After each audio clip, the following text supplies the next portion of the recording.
Caros companheiros e companheiras, hoje é um dia de alegria em nossos corações, porque estamos aqui para ouvir a nossa querida companheira Alcione Peixoto. Ela que vem falar sobre um tema muito encomendado, sobre Francisco Peixoto Lins, mais conhecido no nosso meio espírita como Peixotinho. E ela foi escolhida porque, com certeza, como sua filha, testemunha de vida desse médium, desse pai, desse incessante trabalhador na causa do Cristo. E há muito tempo, a nossa casa, o Centro Espírita Irmã Sheila, em função do nosso relacionamento de afeto, de amizade, de muito tempo, desde as épocas de Cabo Frio, e depois aqui, quando a Alcione já por diversas vezes esteve conosco, e estando também online. Então, ela aceitou esse desafio, que eu creio que não seja um desafio, porque falar de quem a gente ama, e ela especialmente desse pai tão especial em sua vida, ela seja um desafio prazeroso. E para nós vai ser um prazer ouvi-la com todo esse arsenal de informação, de conhecimento que tem sobre mediunidade e sobre a vida desse vulto que muito contribuiu e com certeza onde estiver e onde está, contribui para um movimento espírita sério, para uma mediunidade em nome do Cristo.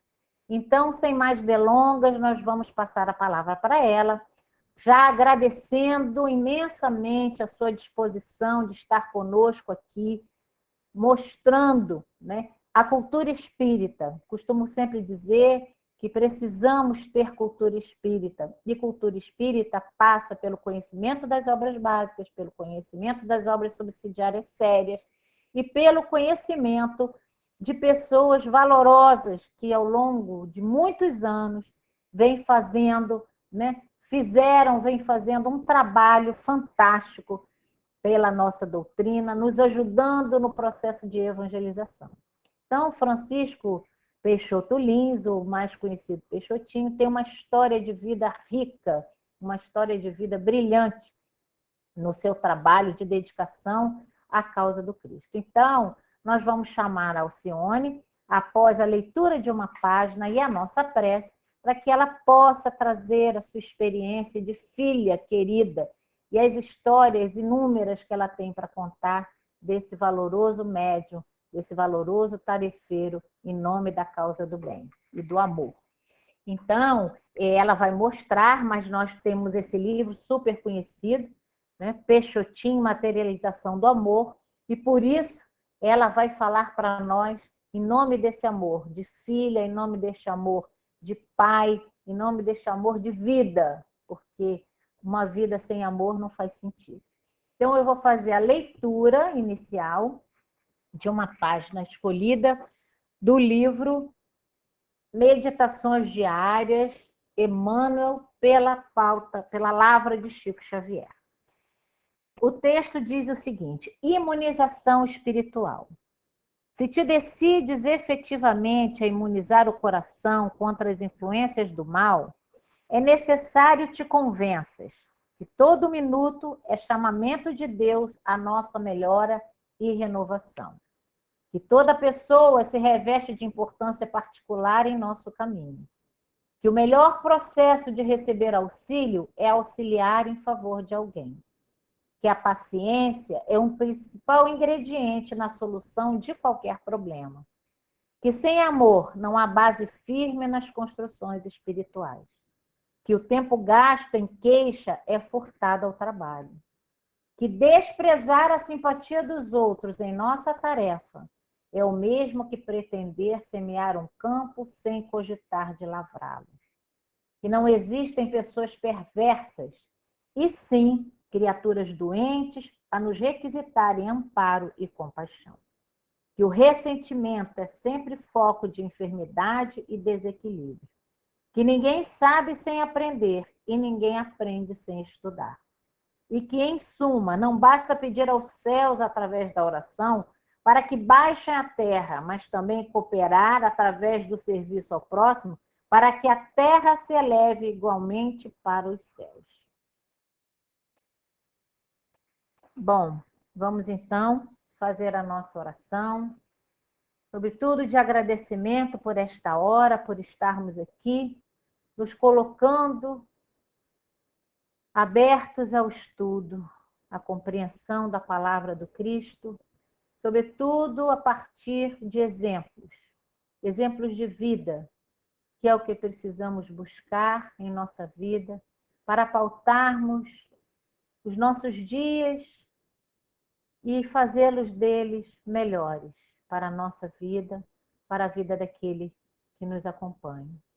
Então, Jesus, com uma alegria, estamos aqui para ouvir um testemunho de uma filha amorosa sobre seu pai, que soube ser pai da sua prole, também numerosa, e da prole daqueles, né? E da prole da vida, de todos aqueles que bateram a sua porta pedindo um carinho, um consolo, um amor de pai, nos trabalhos em que ele, com tanta maestria, conseguiu desenvolver.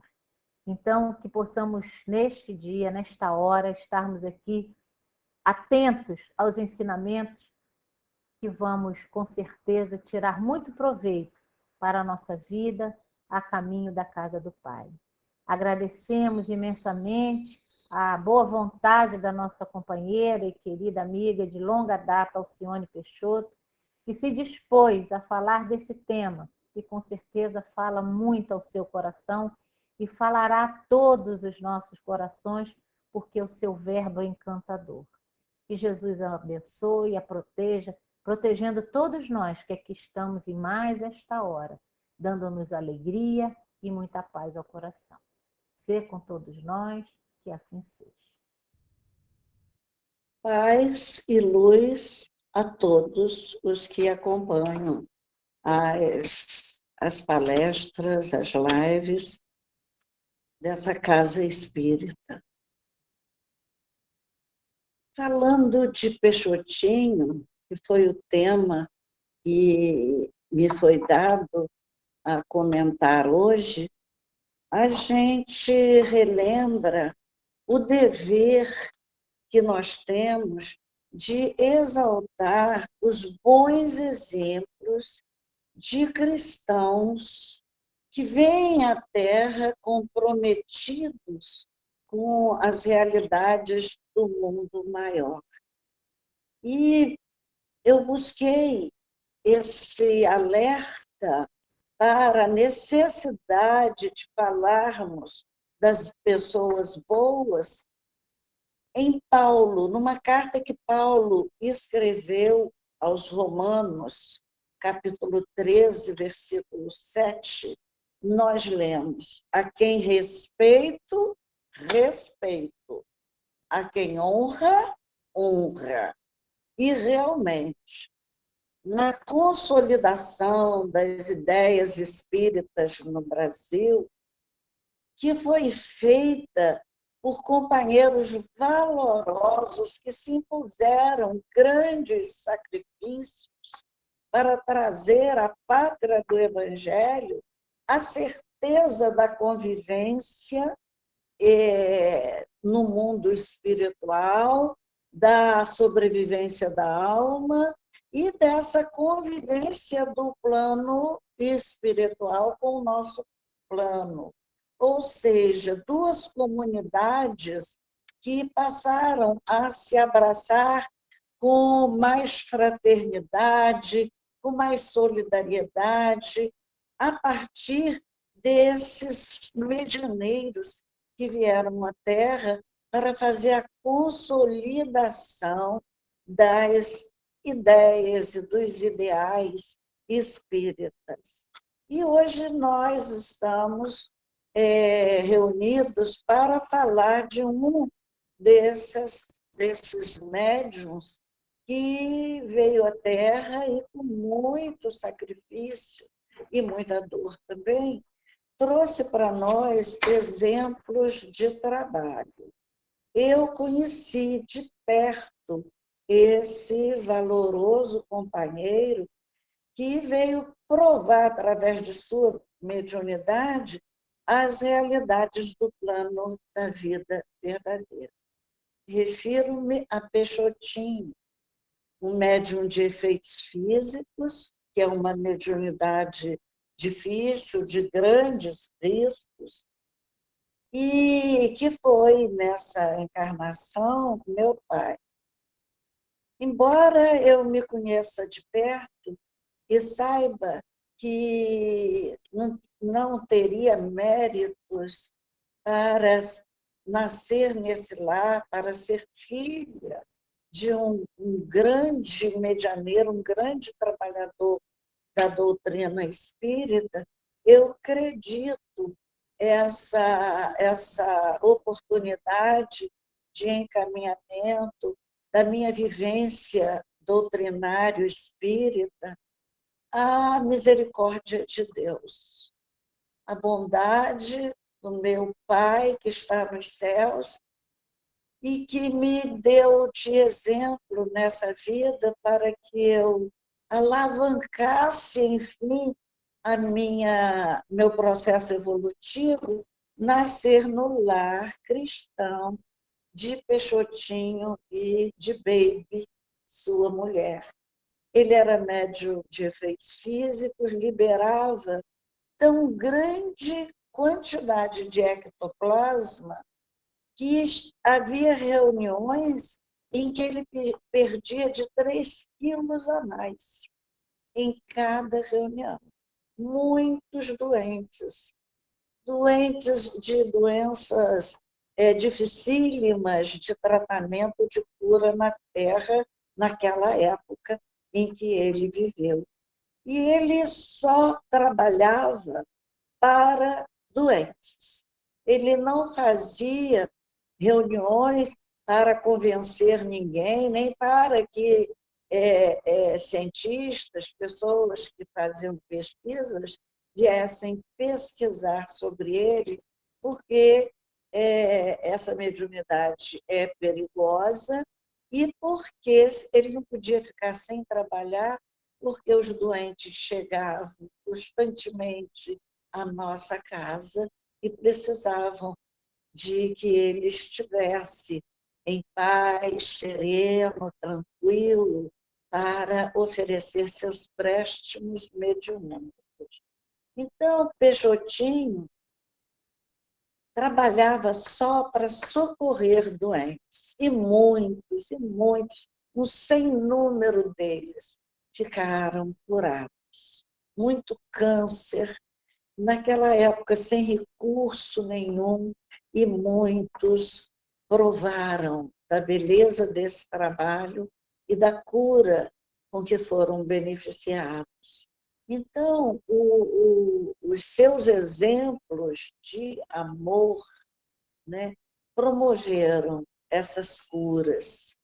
E curas também, não só do corpo, mas curas de muitos espíritos, através das mensagens que ouviam nessas reuniões, de espíritos mais lúcidos, como Sheila, como o Dr. Bezerra de Menezes, que se materializava constantemente aqui na nossa casa.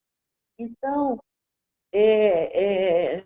fenômenos aconteciam, seu corpo chegava a se reduzir à metade, e ele já era muito pequenininho, muito baixinho. Foi uma doação extrema, e ele fazia isso todo sábado, e às vezes terças e sábados. Então, Peixotinho, para dar uma visão de sua vida, ele nasceu em Pacatuba, Ceará. E com 1 ano de idade já começa o seu calvário. Perdeu a mãe com 1 aninho de idade e foi criado por tios, um casal de tios que não se casaram e criaram os sobrinhos órfãos. Naquela época, o parto, muitas vezes, matava as mulheres, ainda mais no interior do Nordeste. E eles criaram, né? Os primos foram criados juntos, Tanto que meu pai não tem irmão, mas os seus irmãos são os primos que foram criados com ele, né? Então, adolescente, o tio o coloca num seminário, naturalmente intentando que ele fosse padre, ou para garantir uma boa formação que a Igreja Católica tinha condição de oferecer. Então, lá ele começa a se rebelar contra a falta de lógica das explicações que os padres lhes dava para a injustiça que acontecia muito mais gravemente naquela época lá no Nordeste. Então, os homens eram muito injustiçados pelos coronéis, os poderosos, a quem eles chamavam coronéis, que espalhavam muita miséria e muitos desmandos sobre as pessoas que eles oprimiam. Eram os grandes latifundiários da época. E essa injustiça que tanto incomodou o pré-adolescente o afasta do seminário de vez, porque os padres só davam penitências e mais penitências. Em comum com Chico Xavier, outro grande medianeiro, meu pai teve também, por conta de sua possibilidade mediúnica, que pagar muitas penitências ditadas pelos padres. Então, a sua missão aqui na Terra era trazer à Terra a presença do mundo invisível.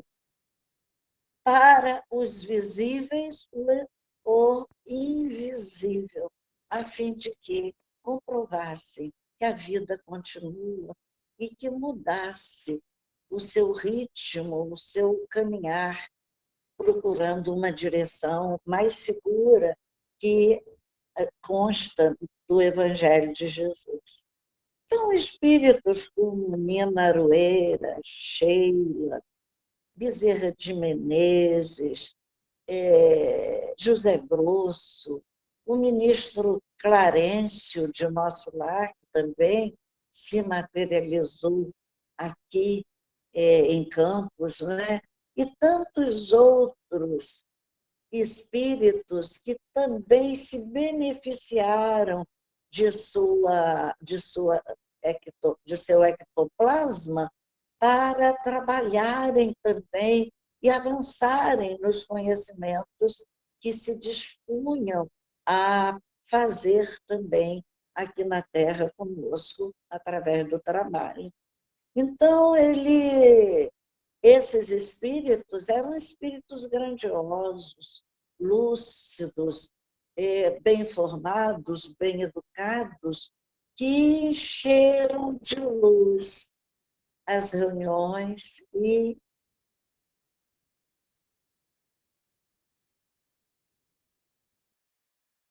tão suave era a alma que o mundo espiritual faz uma abertura de contato com os homens da Terra, que o médium tem uma interferência muito grande no processo mediúnico. E sua interferência era tão delicada, era tão suave como ele mesmo era, que os espíritos abriam qualquer reunião com flores, jogavam-nos flores, e aquela suavidade, aquele perfume, uma reunião com Peixotinho era sempre garantia de muita luz, de muito perfume, de muita beleza através das flores, até de outros países que eles jogavam sobre os assistentes. Aqui em nossa casa havia reuniões naquela época porque não era ainda construído o grupo espírita que nasceu depois. Então, suas materializações trazia também por objetivo confirmar a obra de André Luiz por Chico Xavier, através da materialização de aparelhos e através das curas feitas. No livro de Chico, nos livros de Chico Xavier, a gente observa esses tratamentos, aparelhos que eles manipulam, e isso na década de 1950 já se fazia tratamentos aqui com tomógrafos. Havia também o psicoscópio, que é abordado na obra de André Luiz, no livro Nos Domínios da Mediunidade. E esses aparelhos eram conhecidos das pessoas que frequentavam essas reuniões na década de 1950. Teve até uma fotografia, um caso curioso, uma fotografia que foi tirada e que foi guardada muitos anos. Eu acho que por cerca de uns 30, 40 anos, ninguém podia ver, ela era trancada.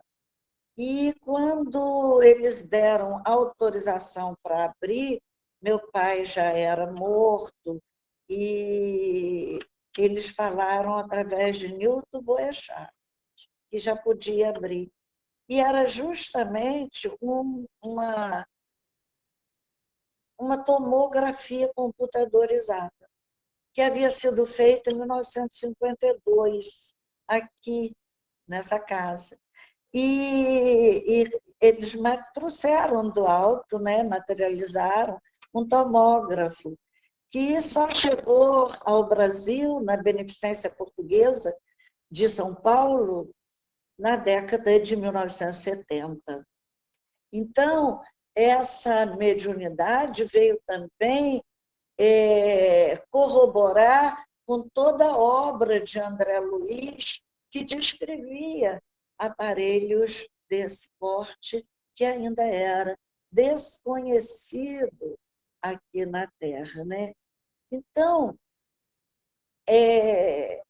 na nossa casa, havia essas reuniões de tratamento em que essas tomografias eram feitas.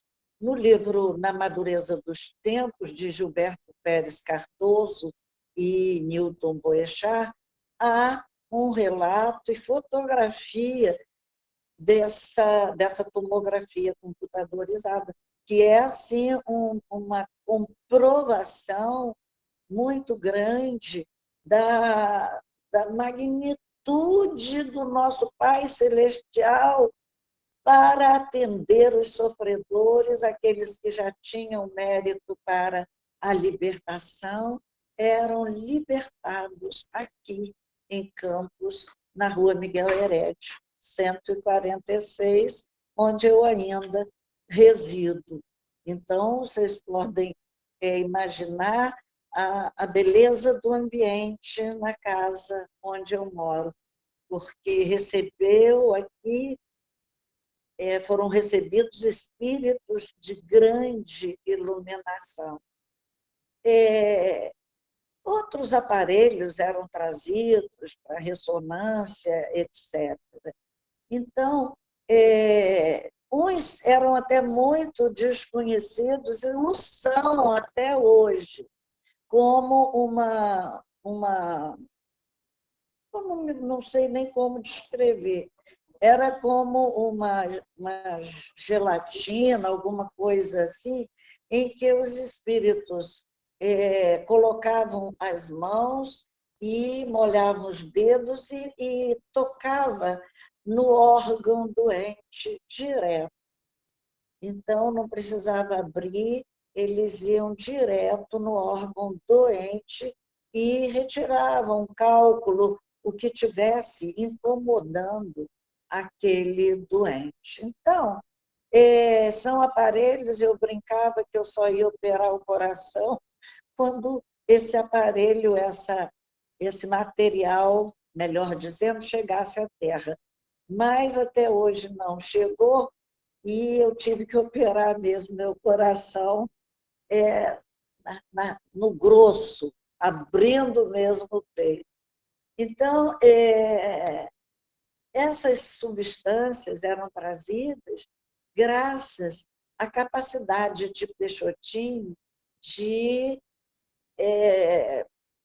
eliminar ectoplasma para esses tratamentos. Peixotinho é considerado pelos estudiosos como o maior médium de efeitos físicos que o Brasil conheceu. Até porque, por sua própria elevação moral, espiritual, ele permitia materializações luminosas, materializações onde se podia ver com a maior nitidez o rosto dos espíritos, podia fitar os braços, as mãos, e era uma materialização perfeita, como se vivo estivesse aquele espírito na carne conosco. Então, eu faço aqui hoje uma pequena síntese de fatos acontecidos nessas reuniões, porque eu sei que as pessoas gostam muito de ouvir fatos verdadeiros, verídicos, e foram todos comprovados, né? A mediunidade dele foi despertada de maneira muito dolorosa. Dolorosa porque ele era médium de muitas possibilidades, psicógrafo, onírico, era médium, ele via através dos corpos, uma pessoa chegava aqui em casa, ele já dizia, está com problema em tal órgão, eu vi. Então, ele via através dos corpos, ele psicografava, fazia 2 psicografias ao mesmo tempo, e ele não era canhoto, ele era destro, mas escrevia mediunizado com a mão esquerda, porque ele médium mecânico, ele era médium mecânico. Então, tanto ele psicografava pelos canais normais da intuição, quanto psicografava pela mecânica, né? E né, quando a gente sabia que ele estava psicografando pela mecânica, quando ele ficava olhando tudo, as pessoas que chegavam na reunião e ele trabalhando, ele dava um sorriso, cumprimentava, é porque ele não estava participando em nada. Os espíritos estavam trabalhando pela mediunidade mecânica. Mas o despertar de sua mediunidade foi muito sofrido. E ele teve, no início, a ampará-lo, uma alma muito nobre que passou pela Terra e dizem foi o maior orador espírita que a Terra conheceu, que foi Viana de Carvalho, que dá muitas mensagens pela mediunidade de Divaldo Franco.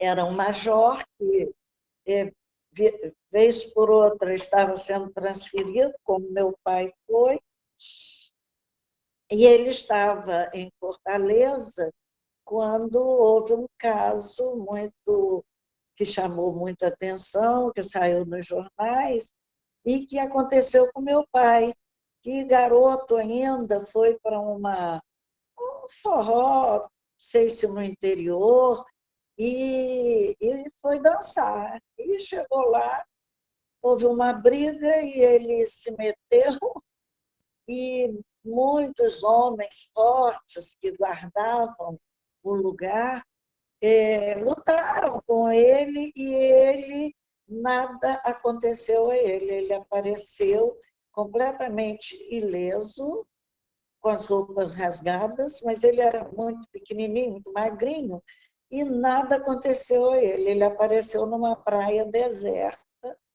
lá do Ceará, e sem nada. E daí ele ficou muito impressionado de saber que ele lutou sozinho com tantos homens e pediu ao pai que não o retirasse, não deixasse mais ele sair de casa, que trancasse ele. Entardeceu, ele ficava trancado num quarto para não sair, por medo do que aconteceu com ele, porque ele não sabia o que era aquilo. E então o pai fez isso, só que no dia seguinte ele amanheceu morto, como morto. Houve um fenômeno de letargia, catalepsia, e ele não acorda. E o meu avô não deixou que o enterrassem, porque não acreditou que ele pudesse ter morrido do nada, sem nada. E, realmente, 22 horas depois de devidamente amortalhado, ele ressuscitou. Ele levantou do caixão e estava vivo. E assim foi um fato retumbante demais, que o major teve conhecimento e começou a procurar por ele. E foi à casa dele. Eu fico impressionada quando eu vejo os exemplos desses espíritos grandiosos que vieram à Terra, um semeador. Ele foi um grande semeador do Evangelho e da doutrina espírita. E ele não esperou ser procurado. Ele, no grupo espírita, onde hoje é a sede da Federação Espírita do Estado do Ceará, eu estive lá. Lá foi que meu pai foi amparado por Viana de Carvalho. E isso foi a grande a vitória para ele e para nós que fomos para a doutrina por seu intermédio, porque o Major Viana de Carvalho o educou naquele período nas obras de Kardec. Então, ele foi um kardecista, um defensor da obra de Kardec na Terra. E começou a saber a razão da sua diferença, a diferença que ele tinha com as outras pessoas, porque ele andava de bonde e não sentava no bonde. O motorneiro chamava a atenção dele para ele sentar, mas para ele o bonde estava cheio. Eram espíritos que ele via e ele achava, ele não tinha coragem de sentar no colo dos espíritos, até que ele foi se habituando a isso e passou a não se incomodar mais. Que é estranho mesmo, você olha, tem alguém, você senta no colo. Era para ele isso muito estranho.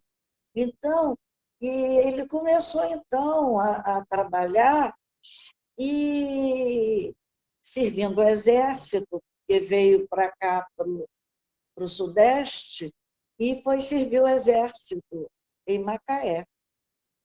E lá ele tinha um primo aqui em Macaé, conhecido lá no meio espírita como Peixotão. Então, meu pai era o Peixotinho e ele, que era mais velho, era o Peixotão. Então, em Macaé, ele começa seus trabalhos que acontece porque havia ali um grupo já preparado para esse trabalho que iria começar em Macaé, tudo devidamente projetado pelo alto e seguindo o seu curso com naturalidade. Então, no grupo Pedro, em Macaé, funcionou um grande laboratório onde se trabalhava o médium e onde, ao mesmo tempo, os colaboradores iam se preparando para as atividades mediúnicas que estariam por vir ainda. E ninguém sabia nada sobre o desenvolvimento dessa mediunidade.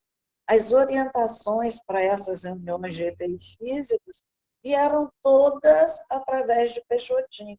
Então, ele foi o primeiro, ele foi a máquina primeira nessa selva, né, de nossos conhecimentos para, enfim, abrir um campo a mais de estudo das mediunidades dos homens na Terra. Então, as orientações começaram com ele.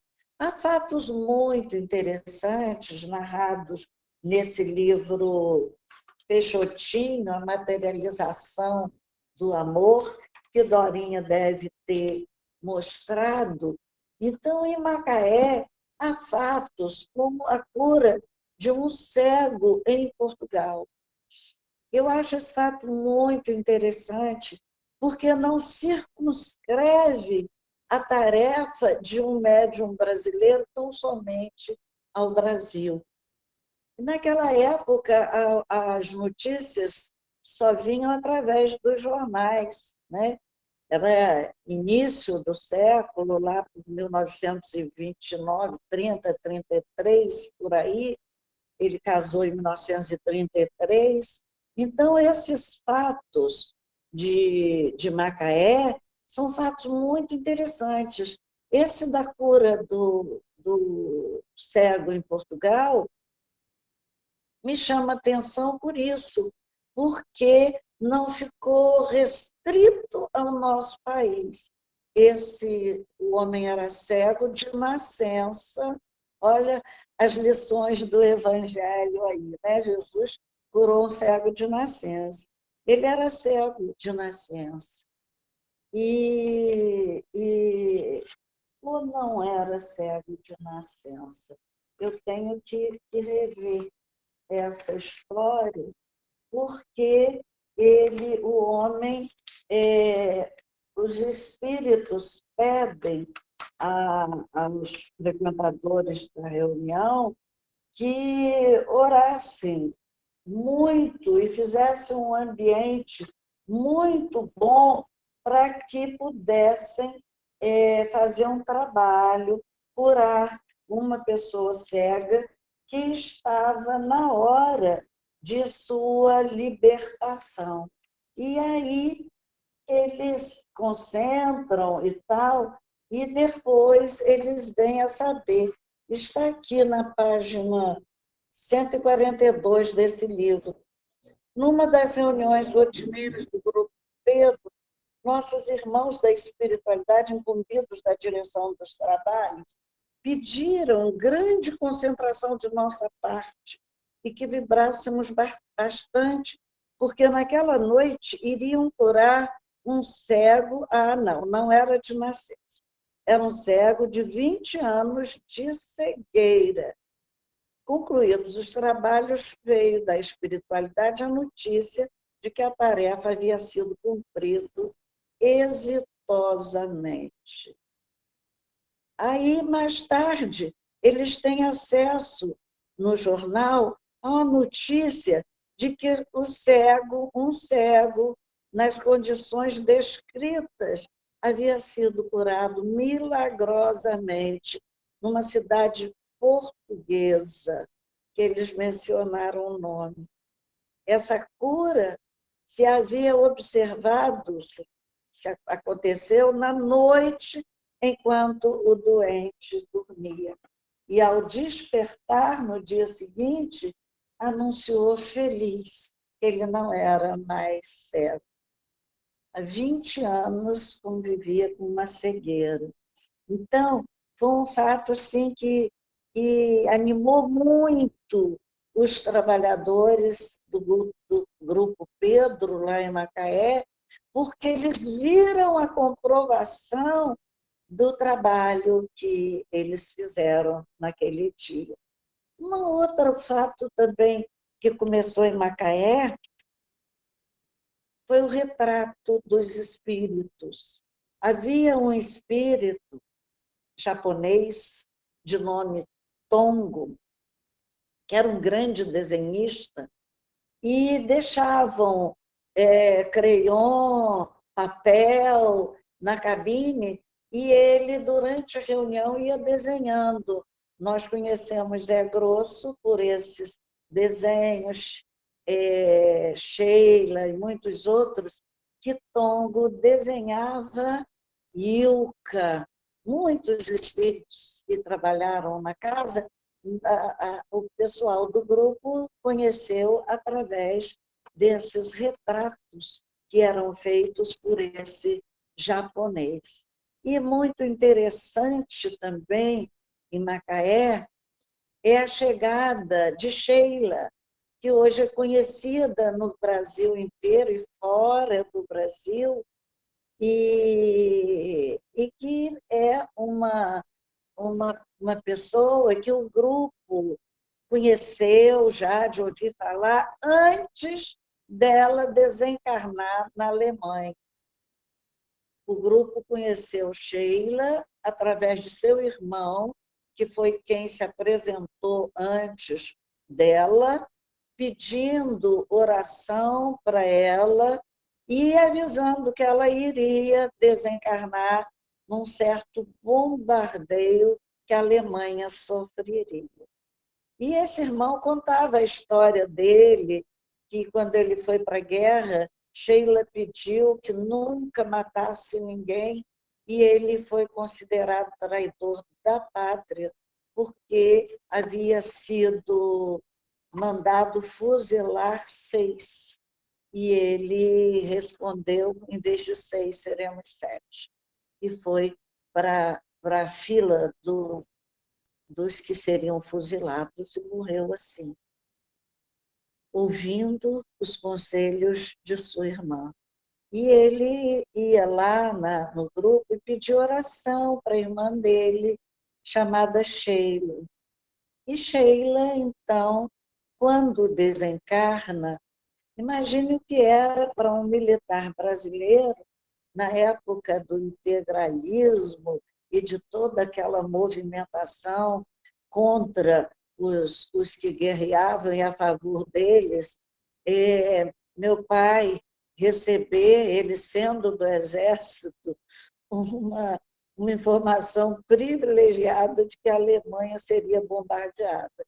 Olha a confiança que precisava depositar nesses companheiros. Ninguém saiu apregoando essa revelação que vinha antes do fato. Era uma revelação mesmo, porque ninguém podia saber disso. E realmente a Alemanha foi bombardeada e Sheila desencarnou. Sheila desencarna e logo, logo volta a trabalhar, né? O José Raul Teixeira conta também nesse livro que Dr. Bezerra de Menezes esperava por Sheila e acordou ela: Sheila, não dá tempo, em plena guerra, não dá tempo de você descansar, não, vamos trabalhar.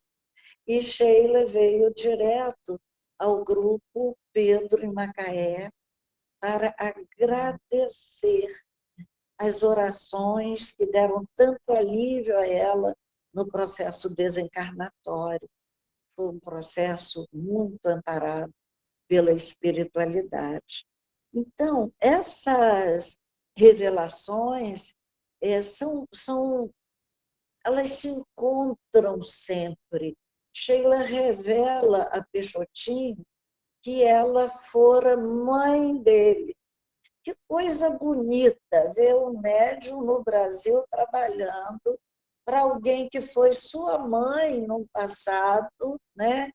E que vem trabalhar com o próprio filho, porque Sheila aí não nos deixou mais, frequentava direto a nossa casa e sempre nos atendeu muito em nossas dificuldades físicas. ela vinha linda, linda, linda, que rosto lindo. E vinha junto a nós quando a gente sentia alguma dor. Sheilinha, Sheilinha, eu estou com dor aqui. A gente não reclamava para a mãe, reclamava para a Sheila. Então, Sheila surge e nem deu o seu nome como Sheila para não prejudicar meu pai naquela ocasião de guerra. Ela se assinava Sheila, com C. Por isso eu digo que a minha irmã Sheila foi a primeira criança nascida no Brasil com o nome em homenagem a Sheila. Porque só depois que Sheila nasceu, ela disse: eu não me julgava merecedora de tamanha homenagem. Se eu soubesse, eu tinha dado o meu nome em alemão. Mas papai também não poderia registrar, dar um nome alemão a uma filha, naquela época também ia causar problemas, né? Minha irmã nasceu em 1942, plena guerra, né? Então, ele trouxe à luz do nosso país uma luz imensa, que é a luz de Sheila, que muitas casas a veneram e tem seu nome, homenageiam Sheila, que foi uma consequência da mediunidade de Peixotinho. Outro fato também em Macaé, que foi no início de sua mediunidade, foi um transplante de células, que é uma coisa que só se ouve falar recentemente, mas já acontecia. Certa vez, minha mãe vai acordar meu pai para voltar às lides do quartel, era de tarde, e minha mãe encontra uma placa no peito do meu pai, dizendo assim: não acorde o médium. Estamos trabalhando por Ferreira, que fez um AVC. Aí Ferreira estava no Rio, era um grande amigo fundador do Grupo Pedro. E no Rio vai ser também fundador da Casa André Luiz, Grupo Espírita André Luiz. E Ferreira realmente tinha feito um AVC, depois tudo se comprovou, e não teve nada. Minha mãe, naquela hora que leu aquilo, materializaram antes a placa. E mamãe leu, apanhou um livro e foi fazer ambiente ao lado dele. Imagina uma casa cheia de criança, que corre, que briga, que brinca, e esses fatos acontecendo ali à luz do dia. E ela sentou, orou. Depois vem a notícia que ele realmente tivera um AVC, mas que tudo transcorreu muito bem. Nenhuma sequela afetou o corpo do grande batalhador Antônio Ferreira, era o nome dele. Então, muitos fatos marcam esse início de mediunidade de Peixotinho, e são muitos os depoimentos que foram dados nesse livro. A dona Angélica faz os relatos dessa hora, dessa dificuldade para começar essas reuniões, porque não sabiam nada sobre reunião de efeitos físicos. Dizem esses trabalhadores que eles tomaram chá de banco por um ano, sem acontecer nada, até começar um pequeno barulho, uma arranhadura, como começou no fenômeno de Heidesville, né? Que foi um marco para a divulgação da doutrina espírita, onde tem um dolman escrito: aqui nasceu o moderno espiritualismo. que é o Espiritismo, que abrange não só a sobrevivência da alma, mas traz para nós o conhecimento da comunicabilidade dos espíritos e nos dá um roteiro maravilhoso no Livro dos Médiuns para que a gente faça isso com grande proveito, né? Vamos orar, meus amigos, meus irmãos. Senhor Deus, Pai compassivo, vimos louvar-te, Senhor, nessa manhã. Vimos te agradecer, Senhor, as bênçãos dessas lições magnânimas deixadas por esse Espírito luminar que foi Peixotinho. Dá-nos, Senhor, a graça de compreender para que possamos nos aprimorar cada vez mais no trabalho do bem, como Jesus Cristo nos ensinou. Trabalho silencioso, trabalho de amor, trabalho que possa libertar, amparar, ajudar os teus filhos aqui na terra. Te rogamos, Jesus, misericórdia para todos aqueles que sofrem nesse momento, para as vítimas de todas as doenças purificadoras do espírito, mas que afetam os nossos corpos. E por isso, Senhor, sofremos. Sabemos, Senhor, que o aprimoramento de nossos espíritos, como nos disse Chico Xavier, se fará sempre pelas águas, pelo suor do trabalho que pinga de nosso corpo cansado e pelas dores, pelas lágrimas das dores porque passamos. Então, na imagem bonita de Chico Xavier, nós que somos filhos das águas, vamos nos redimir também pelas águas. Suor e lágrimas é o que está reservado a todos aqueles que querem o seu crescimento espiritual, a sua independência, a sua liberdade de espírito. Ampara esta casa que nos recebe nesta noite.